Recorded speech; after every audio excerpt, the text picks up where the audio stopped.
यह चर्चा आती है कि संसार के लिए कारण आश्रव एवं बंध तत्व बताया और मुक्ति के लिए संवर और निर्जरा का उल्लेख किया है, जिसके माध्यम से मोक्ष की उपलब्धि होती है। लेकिन विशेष बात आपके सामने रख रहा हूं कि एकांत से बंध संसार के लिए कारण नहीं है। महाराज, आप बंध का समर्थन करना चाहो क्या? मैं नहीं कर रहा हूं, किंतु आगमकार स्वयं कह रहे हैं दुर्गति के लिए कारणभूत जो बंध है वह हमारे लिए अभिशाप सिद्ध होता है। किंतु पाप कर्म की निर्जरा, पाप कर्म के क्षय के लिए जो बंध होता है, विश्व कल्याण के निमित्त को लेकर के जो कर्म का अर्जन होता है, वह बहुत सात से पुण्य के रूप में उसको स्वीकार किया है। और सभी कर्मों में अच्छे कार्य यदि कोई कर्म है तो वह तीर्थंकर प्रकृति का है। तीर्थंकर प्रकृति का जो बंधु होता है वह सम्यक दृष्टि ही करता है, और वह सम्यक दृष्टि असंयम की भूमिका में भी कर सकता है और संयम की भूमिका में भी कर सकता है। और वह तीर्थंकर प्रकृति के बंध के कारण उसका जब उदय होता है तो उस समय समूह शरण की रचना होती है। और समूह शरण की रचना इंद्र की आज्ञा से कुबेर के द्वारा समूह शरण की रचना होती है। और उसमें 12 सभाएं हुआ करती हैं और उसमें असंख्य देवी देवताएं वहां पर उपस्थित रहते हैं और वहां पर चक्रवर्ती भी उपस्थित रहता है। अन्यान्य और राजा महाराजा सारे सारे उपस्थित रहते हैं। दिव्य ध्वनि के माध्यम से जो देशना होती है प्रभु की, उस देशना को सुनने के लिए लालायित है। ये सारा का सारा आकर्षण या वैभव ये किसका प्रतिफल है, किसका परिणाम है? यह बंध का परिणाम है। किंतु वह बंध संसार को काटने के लिए कारण सिद्ध होता है। इसलिए आचार्य कहते हैं आपको बंध यदि इष्ट है तो उस प्रकार का बंध करो जिसके माध्यम से स्वयं भी भव समुद्र से पार हो सकता है और उनके निमित्त से असंख्यात जीवों का भी कल्याण होता है। इस प्रकार सात से जो शुभात्मक जो कर्म है उसका आश्रव हमारे लिए इष्ट है। किंतु जो पाप कर्म है वह जिन परिणामों के माध्यम से उसका आश्रव अथवा बंध होता है, उससे बचने के लिए आगमकार बार बार उपदेश देते हैं। और यह संसार नश्वर है, शाश्वत नहीं है। सांसारिक जो संपदा वैभव है वह कभी भी अविनश्वर नहीं हो सकता, किंतु वह नश्वर है, नष्ट होने वाला है। इस प्रकार गाढ़ श्रद्धान करने की आवश्यकता है। आप छोड़ो अथवा न छोड़ो, किंतु श्रद्धान का विषय तो बनना चाहिए कि सांसारिक भोग्य वस्तु कभी भी अविनश्वर नहीं हो सकती है। इसलिए उसके प्रति जो इच्छा है, उसके प्रति जो आसक्ति है, उसको कम करने के लिए बार बार उपदेश दिया जाता है। और वस्तुतः आश्रव को रोकने के लिए कौन कौन से कारण हो सकते हैं? और आश्रम के लिए कौन कौन से कारण हो सकते हैं? मन वचन काय की चेष्टा के माध्यम से पुण्य का भी अर्जन होता है और मन वचन काय की प्रवृत्ति के द्वारा पाप का भी अर्जन होता है। आपको कौन सा इष्ट है? पाप का अर्जन करना चाहो क्या पुण्य का अर्जन? महाराज हम तो पुण्य का अर्जन करना चाहते हैं। बहुत अच्छी बात है, किंतु पुण्य के फल के प्रति यदि आसक्ति कम नहीं करोगे तो पुण्य का अर्जन संभव नहीं है। हाँ, पुण्य के फल के प्रति जो आसक्ति है, गृद्धता है, उसको यदि कम नहीं करोगे तो कभी भी साथ से पुण्य का अर्जन संभव नहीं है। आगम का उल्लेख है। आप क्या चाहो?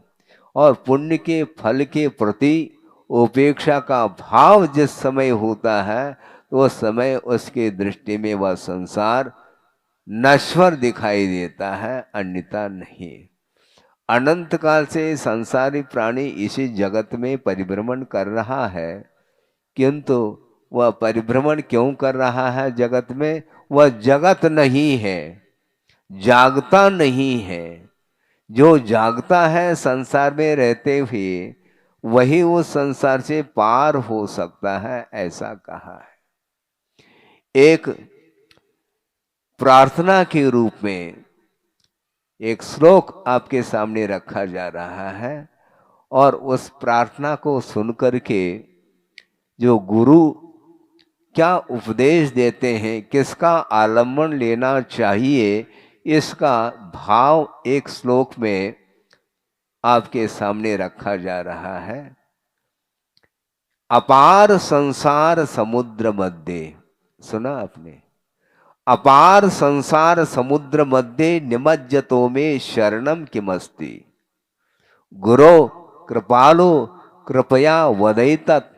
तो विश्वेश पादाम्बुज दीर्घ नौका, अंतिम चरण में उन्होंने किसका आलम्बन लेना चाहिए इस विषय को रखा है कि शिष्य ने प्रार्थना की है, हे भगवान अपार संसार समुद्र मध्य निमज्जतः, जिसका कोई पार नहीं है, ऐसे अपार संसार रूपी समुद्र में मैं डूब रहा हूं और मेरे लिए हे भगवान कृपा करके बताओ मैं किसका आलम्बन लूं, किसके शरण में जाऊं। इस प्रकार वह प्रार्थना करता है तो गुरु कहते हैं, ये ध्यान रखो, गुरु ने ये नहीं कहा कि मेरा आलम्बन ले लो, है? गुरु ने कह सकते हैं मेरा आलम्बन ले लो, नहीं। गुरो कृपालो कृपया वदैत, हे स्वामिन आप मुझे बताओ किसका मैं आलम्बन लूं। तो आचार्य कहते हैं विश्वेश पादाम्बुज दीर्घ नौका। विश्वेश बोलते हैं तीन लोक के नाथ, तीन लोक के स्वामी प्रभु, उनके चरण कमल रूपी विशाल जो नौका है उसका आलम्बन ले लो तो बिल्कुल एक क्षण में समुद्र भव समुद्र से पार हो सकते हो। कहना चाहिए था गुरु को मेरा आलम्बन ले लो, नहीं कहेंगे वो, क्योंकि गुरुओं में जो गुरु होते हैं परम गुरु वे प्रभु हुआ करते हैं, क्योंकि प्रभु का आलम्बन लेकर के ही गुरु बनते हैं। किंतु ये ध्यान रखो पहले लघु बनने का पुरुषार्थ करो। हर व्यक्ति गुरु बनने का भाव रखता है, किंतु ये ध्यान रखो पहले लघु बनो, लघुतम बनने का पुरुषार्थ करना है हमें। उसके बिना प्रभु बनने के लिए और कोई भी उपाय नहीं है। अनंत शक्ति के धारक वे प्रभु तीर्थंकर हुआ करते हैं, मोक्ष मार्ग के नेता होते हैं और हम भी नेता बनना चाहते हैं, है? हम शासन चलाना चाहते हैं, किंतु आचार्य कहते हैं पहले आत्मान शासन की बात करो। विश्व को शासित करने के लिए हर व्यक्ति खड़ा हो जाता है, मैं विश्व को अपने अंडर में रख लूं, पूरे विश्व को मैं हैंडल करूं। किंतु आचार्य कहते हैं किसी दूसरे की हैंडओवर करो तो मुक्त हो जाओ। ये हैंडल करने का जो भाव है, ये गुरु बनने का भाव माना जाता है। ये ठीक नहीं है। इसलिए आत्मानुशासन की आवश्यकता है। जिसकी आत्मा शासित नहीं है, अनुशासित नहीं है, स्वच्छंद प्रवृत्ति करने वाली आत्मा कभी भी वह शास्ता नहीं बन सकती। विश्व की शास्ता शासक बनने के लिए वस्तुतः अपने आत्म तत्व की पहचान करने की आवश्यकता होती है। अपने आत्म तत्व की पहचान, अपने आत्म तत्व का स्वरूप का बोध जिसे ज्ञात नहीं है, वह कदम कदम पर उसके अंदर दूसरे को अपने अंडर में रखने का भाव, दूसरे को संचालित करने का भाव, आधिपत्य का भाव, अधिकार का भाव सामने आता है। इसी को हमें समाप्त करना है। इसलिए आद हिदम का दब्बम कहा, आत्मा का हित करो, पर का हित अपने आप हो जाएगा। पर के हित करने के लिए हम कदम बढ़ाते हैं। आचार्य कहते हैं कोई आवश्यकता नहीं। पर का हित जो होता है, मौन रह करके जो साधना करने वाला साधक है, उसके माध्यम से पूरे संसार का हित हो सकता है। उपदेश की भी कोई आवश्यकता नहीं पड़ती है। 2-4 दिन पहले भी हमने बात रखी थी आपके सामने कि प्रभु भगवान दीक्षित होते हैं। भगवान नहीं दीक्षित होते हैं, व्यवहार में कहने में आता है भगवान की दीक्षा होती है। भगवान का दीक्षा कल्याणक नहीं होता है, किंतु कुमार का कल्याण होना है। वृषभ कुमार, अभी वृषभ सागर नहीं बना, नाथ तो बाद में बनेगा है, अभी होनहार है। तो वो वृषभ कुमार जिन्हें जब वैराग्य हो जाता है तो वन की ओर उनके कदम बढ़ते हैं और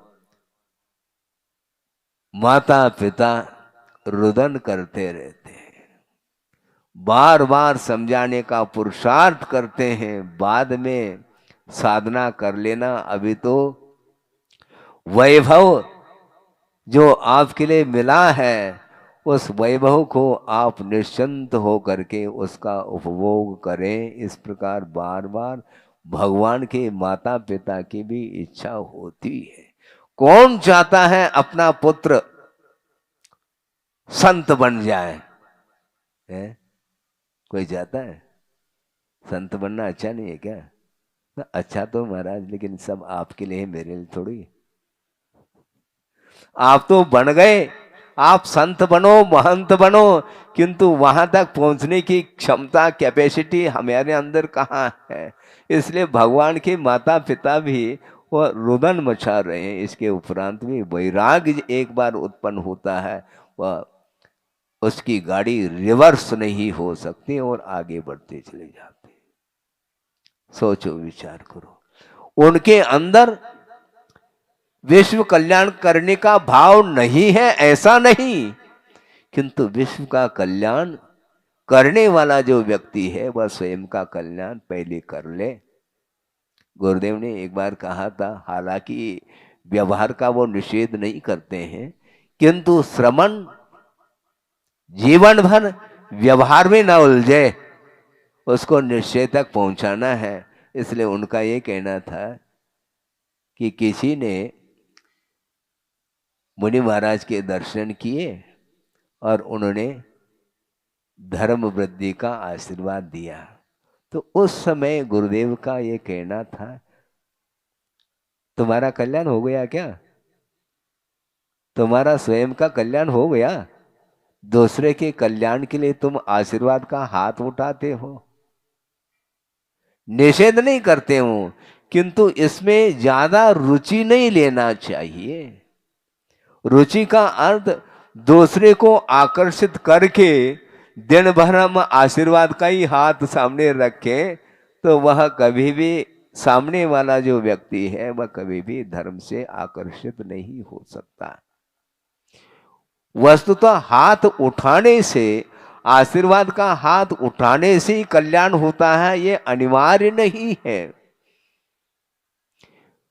श्रवण साधना में लीन है, सामायिक अथवा ध्यान में लीन है, उस समय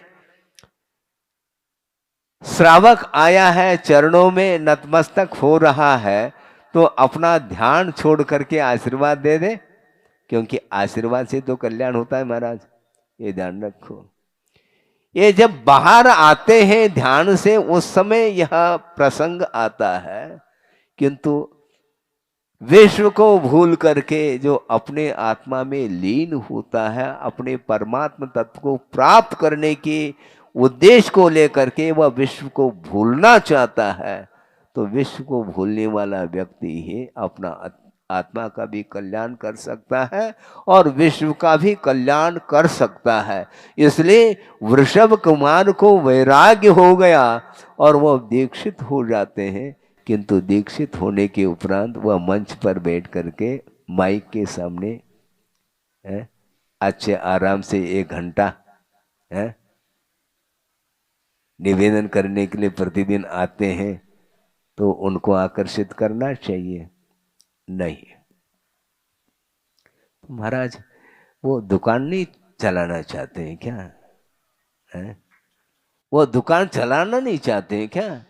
दुकान तो चलाना चाहते हैं, लेकिन फुटकर नहीं, ये ध्यान रखो। वो होलसेल व्यापारी है, इसलिए उन्होंने सोचा 2-4 व्यक्तियों के कल्याण करने के लिए बाहर बार बार आने की अपेक्षा हम भीतर ही रहे, और केवल ज्ञान जब उत्पन्न होगा और समोषण की रचना होगी और असंख्यात जीवों का कल्याण एक साथ हो जाएगा। आप कल्याण की बात करते हैं, विश्व कल्याण की बात करते हैं, तो गुरुदेव का ये कहना है, पहला लघु बनना सीखो। गुरु अपने आप बन जाता है, गुरु बनाया नहीं जाता है, गुरु बनता है। योग्यता उसके अंदर गुरु के प्रति समर्पण भाव के माध्यम से ही उसमें गुरुत्व आ जाता है, और उस योग्यता को दे करके ही गुरु पद देते हैं। गुरुदेव ने कहा था, दीक्षा ली जाती है और पद दिए जाते हैं योग्यता अनुसार। दीक्षा दी नहीं जाती, दीक्षा तो ली जाती है, किंतु समय पर उसकी योग्यता जब सामने आती है तो पद लिए नहीं जाते, पद दिए जाते हैं। हाँ, पद लेने की इच्छा रखने वाला व्यक्ति कभी गुरुत्व को प्राप्त नहीं कर सकता। ये पद क्या है? अरे मोक्ष पद प्राप्त ये फलम निरूपामिति स्वाहा आप लोग कर रहे हो, तो मैं कौन सा पद चाहूं? मुझे बताओ। मुझे मोक्ष पद चाहिए, और वो मोक्ष पद धीरे धीरे मिलता है? मोक्ष पद जो मिलता है वह धीरे धीरे मिलता है, आकुलता के कारण वह पद नहीं मिल सकता है। इसलिए पहले लघुत्व बनो, लघुता से प्रभुता मिले, और प्रभुता से प्रभु दूर। क्या कहा? लघुता से तो प्रभुता मिले, किंतु प्रभुता से प्रभु दूर होते चले जाएंगे। ये ध्यान रखो, मैं बड़ा बनूं, इस प्रकार का भाव हमेशा प्रभु से उसको दूर रखता है। इसलिए प्रभु के सन्निकट पहुंचने के लिए लघु बनने की आवश्यकता है। लघुतम बनिए आप। है हमें याद नहीं है, जब याद आ जाए हम बता देंगे। अभी तो हम इतना कहना चाहते हैं कि लघु बनना सीखो, और उस प्रसंग को आपके सामने हम रखना चाहते हैं उदाहरण के रूप में। छोटा सा प्रसंग कि बहुत सारे आपने फूल देखे होंगे बगीचे में, विभिन्न प्रकार के फूल खिले हैं और अनेक प्रकार के रंग बिरंगे हैं और सुगंधी महक रही है। चारों ओर वातावरण सुगंधित हुआ है, किंतु आपने एक फूल को देखा, कौन सा? उसमें सुगंधी नहीं है, उसका कोई विशेष रंग नहीं, किंतु वह कौन सा फूल है महाराज? आप लोग बोलते हैं अकौआ का फूल, जिसको आचार्यों ने अर्कतूल कहा है। अकौआ का जो फूल होता है, वह फूल, वह उसमें कोई सुगंधी नहीं, और इस उसमें इतने सूक्ष्म सफेद सफेद बाल है, रोम है, और वह आसमान में उड़ रहा है। देखा आपने कभी? देखने का प्रयास करो। और उसको देख करके छोटे छोटे बच्चे, उसके लिए वह मनोरंजन का केंद्र बना हुआ है, मनोरंजन का केंद्र बना हुआ है। वह अधर में आसमान में उड़ रहा है, किंतु उड़ते उड़ते उड़ते धीरे धीरे मान लो ऑक्सीजन की कमी के कारण, हवा की कमी के कारण वह धीरे धीरे धीरे नीचे की ओर आ रहा है।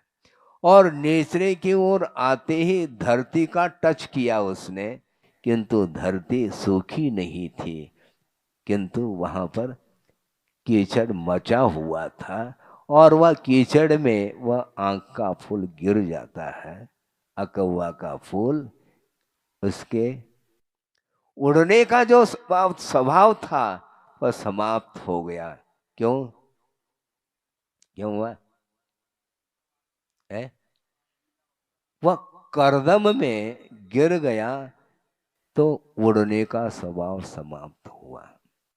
इसी को बोलते हैं अटैच। किसी से अटैच होना चाहते हो तो तुम उड़ नहीं सकोगे, ध्यान रखो। हाँ, अपने आत्म तत्व के प्रति कोई रुझान नहीं है, आत्म स्वरूप को प्राप्त करने की कोई लगनशीलता नहीं है, और पर वस्तु को पकड़ने की बात आती है, तो व्यक्ति कभी भी अपने स्वभाव को प्राप्त नहीं कर सकता, उड़ेगा नहीं, उसकी ऊर्ध्व गति नहीं हो सकती, उसका अधःपतन होता है, ऐसा कहा है। वो उड़ रहा था अकौआ का फूल अर्कतूल, क्योंकि वह हल्का था, और जो ही पर वस्तु से उसका अटैच हो गया, संबंध हो गया, तो संबंध होते ही वह बंध का कारण माना जाता है। इसलिए दूसरे से दूर रहो, पर पदार्थ से दूर रहो, ये कहा है? भगवान से आप टच नहीं कर सकते, ध्यान रखो। है, महाराज के चरण स्पर्श तो कर सकते हैं मंच पे आकर के, किंतु 4 अंगुल जो ऊपर उठे हुए भगवान हैं, समोषण 500 धनुष ऊपर विराजमान है समोषण में, किंतु उनके निकट तो पहुंच सकते हो, किंतु डोंट टच, टच नहीं कर सकते, आप स्पर्श कर ही नहीं सकते, इतना उनका अतिशय है। स्पर्श, प्रभु का स्पर्श करने का भाव रखो, पर वस्तु के साथ हाथ मत लगाओ। हाँ, पर वस्तु के प्रति हाथ नहीं लगाना, पर वस्तु को प्राप्त करने के लिए हाथ नहीं दिखाना, ये ध्यान रखो। अपने आत्म स्वरूप को प्राप्त करने के लिए हाथ जोड़ने की आवश्यकता, हाथ दिखाने की आवश्यकता। हाँ, ये सब आगम में लिखा हुआ है, मैं अपने तरफ से कुछ भी इसमें बगार नहीं लगा रहा हूं। हाँ, हाँ, छोंक लगाया जाता है? रसोई बनाते हैं, दाल सब्जी बना लेते हैं, उबाल देते हैं, उसके उपरांत छोंक लगाते हैं, उसको बगार बोलते हैं। वह बगार लगाने से वह बिगड़ जाता है। वो इसलिए हम बगार नहीं लगाते हैं। जो आगम में यथार्थ तत्व का जो विश्लेषण किया है उसको आपके सामने निर्भीकता के साथ उसका उस विषय को रखा जा रहा है। किसी व्यक्ति विशेष के प्रति कोई कटाक्ष नहीं है, क्योंकि वस्तु तत्व का स्वरूप है, उसमें कटाक्ष कहाँ है।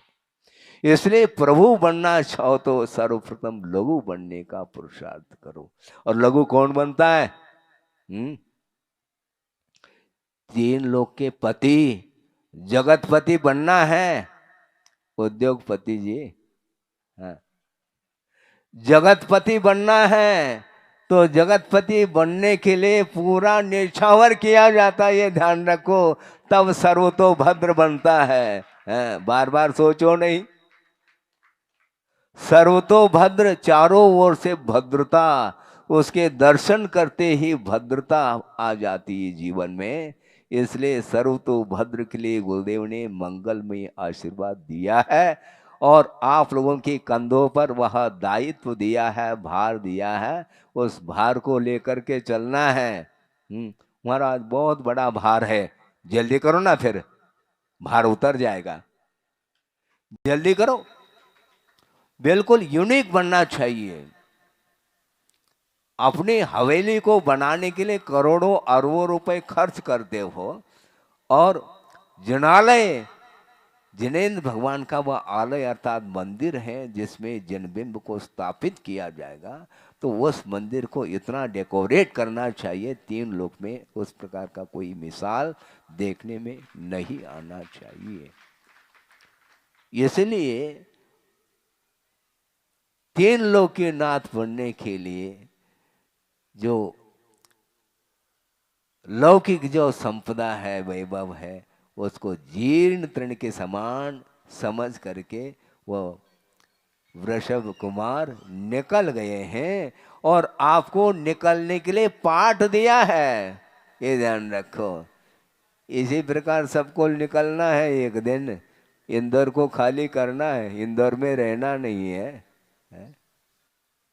इंदौर में रहो किंतु जिनालय में रहो, तो जिनालय में रहने से ही निज घर में आता है, उसके बिना संभव नहीं। इसलिए अपने को बहुत शांति के साथ विषयों और कषायों से ऊपर उठ कर के सभी जीवों के प्रति साम्य भाव रखते हुए चलेंगे तो निश्चित रूप से राग द्वेष उत्पन्न एक क्षण के लिए भी नहीं हो सकते। आप नीचे बैठे हैं, मैं ऊपर बैठा हूं, ये सब विकल्प के लिए जड़ है, विकल्प के ये कारण है और कुछ नहीं इसमें। ये ठीक है, व्यवहार है। जो भक्त होता है वो हमेशा नीचे बैठता है और जो भगवान होता है वो ऊपर बैठता है, किंतु भगवान ने ये नहीं कहा कि मुझे तुम भगवान कहो, कहा है क्या? लेकिन हम कहलवा रहे हैं मैं भगवान हूं, हम कहलवा रहे हैं हम बड़े हैं, तुम क्यों कहलवा रहे हो? दूसरे के कहने से हम थोड़े बड़े बन गए, हम अपने आप में साधना के तौर पर बड़े बनते हैं। दूसरा कहे ठीक, न कहे तो ठीक। इसलिए आगमकारों का ये कहना है कि प्रभु पूज्य बने हैं किंतु आपकी पूजा से नहीं बने। आप भगवान की, प्रभु की पूजा करते हो, उसके माध्यम से तुम्हारा जो प्रभुत्व, जो शक्ति है वो उद्घाटित हो सकती है। उस उद्देश्य को लेकर के प्रभु की आराधना की जाती है। प्रभु की आराधना उपासना के पीछे और कोई भी उद्देश्य नहीं रहता है और नहीं रहना चाहिए।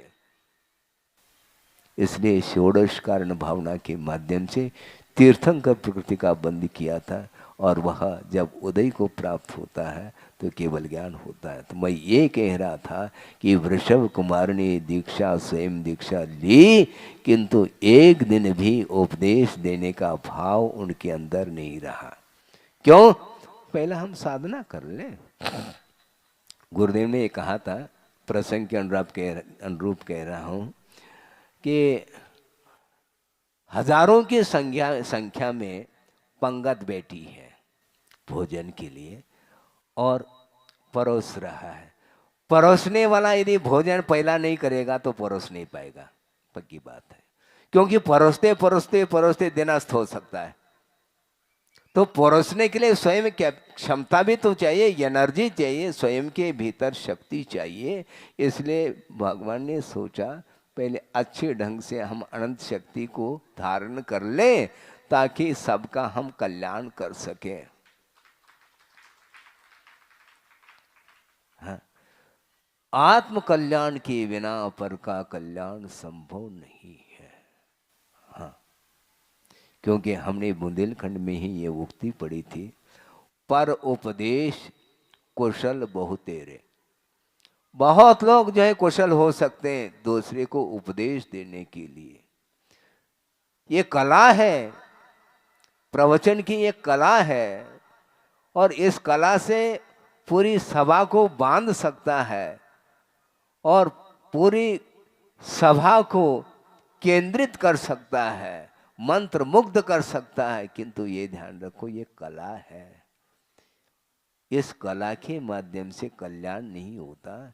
इस कला से हमें ऊपर उठना है, पुण्यार्जन करने की, साथ से पुण्यार्जन करने की कला जिसके जीवन में नहीं है तो वह कभी भी कल्याण कर नहीं सकता है।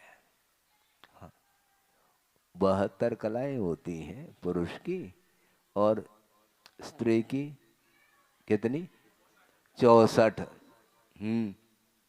कम है उनके अंदर कला, आपके अंदर ज्यादा कला है। उससे हम फूल रहे हैं, हमारे अंदर 72 हैं। फूलो नहीं, क्योंकि ये कलाएं दूसरे के लिए आकर्षित कर सकती हैं। आत्म तत्व को आकर्षित करने के लिए इन कलाओं से ऊपर उठने की आवश्यकता है। हाँ, आत्म तत्व को समझने के लिए आत्मा में लीन होने की जो कला है वह अद्भुत कला है। उस कला को हासिल करने के लिए प्रभु ने सोचा अब हमें सभा के बीच में नहीं रहना, सभा से दूर रहना है। सभा से और सभासदों से। क्या? बहुत कठिन काम। हाँ, सभासद बैठे हैं, किंतु अनेक प्रकार के भावों को लिए हुए बैठ सकते हैं। किंतु आचार्य कहते हैं कि उपदेश सुनते सुनते सुनते काफी समय व्यतीत हुआ है, अभी भी वह आत्म तत्व हाथ नहीं लग पा रहा है। क्यों? इस पे एक ही कारण है, वह भारी बन रहा है।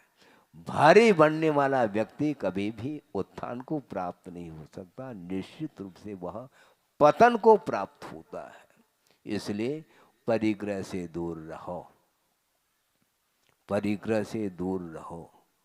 और कौन से परिग्रह? मात्र बहिरंग परिग्रह से दूर रहना पर्याप्त नहीं। क्षेत्र, वास्तु, हिरण्य, सुवर्ण, धन, धान्य, दासी, दास, कुप्य और भांड, इस प्रकार के 10 प्रकार के बहिरंग परिग्रह है। इनका तो विमोचन करना ही है, किंतु 10 प्रकार के बहिरंग परिग्रहों के विमोचन करने के उपरांत भी यदि सत्ता का भाव भीतर है तो वह कभी भी 3 लोक के ऊपर पहुंच नहीं पाएगा। अभी बहुत भारी है वो। बहिरंग परिग्रह से भी भयानक परिग्रह अंतरंग परिग्रह हुआ करता है। जो मूर्छा भाव है वह भयानक रूप ले लेता है। ये मानसिक भूख है। शारीरिक जो भूख है वो 2 4 6 रोटी ले लिए, बस हो गया, 2 4 घंटे के लिए आराम करेंगे आप। किंतु मन की जो भूख है, जो मानसिक तृष्णा है, उसको कभी भी हम दूर नहीं कर पाएंगे।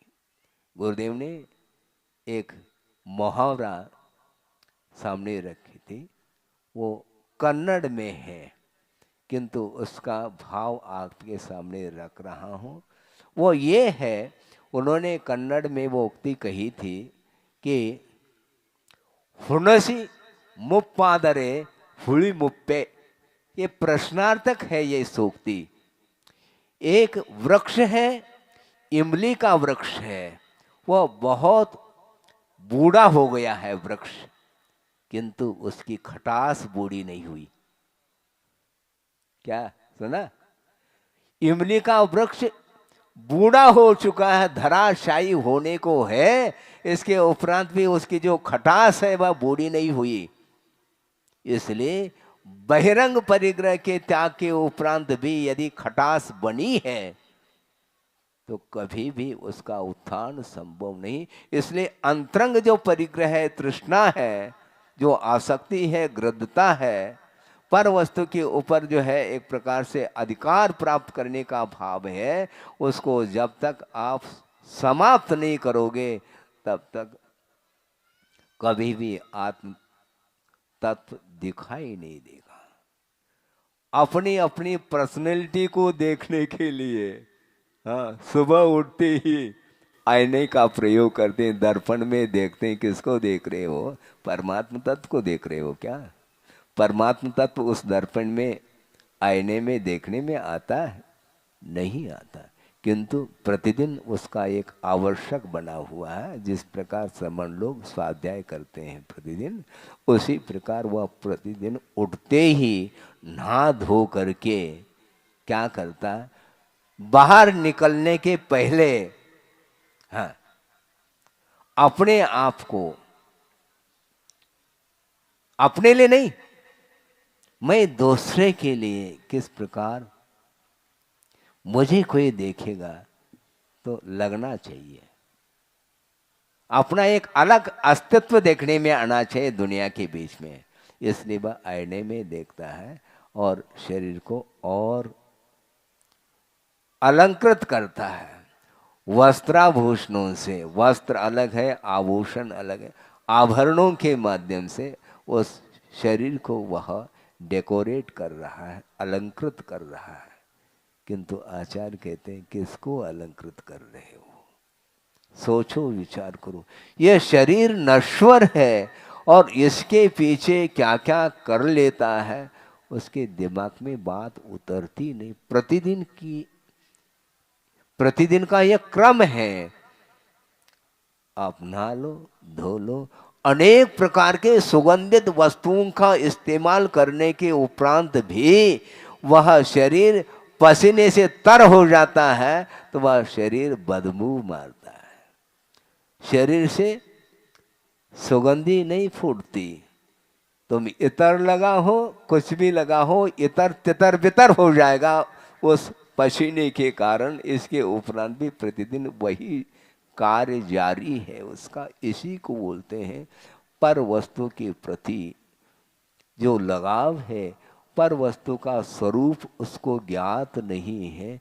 संसार का स्वरूप क्या है, शरीर का स्वरूप क्या है, आत्मा का क्या स्वरूप स्वभाव है, इसके विषय में जब तक आप सर्वांगीण अध्ययन नहीं करेंगे, और मात्र अध्ययन ही नहीं करना, अध्ययन करके वो शरीर से अपने आत्म तत्व को पृथक करने के लिए साधना नहीं करेंगे, तब तक आप पर वस्तु को भूल नहीं पाएंगे।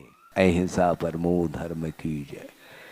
बोधि समाधि परिणाम शुद्धि स्वात्मोपलब्धि शिव शोक शुद्धि चिंतामणिम चिंतित वस्तुदाने त्वामंद मानस्य ममास्तु देवी।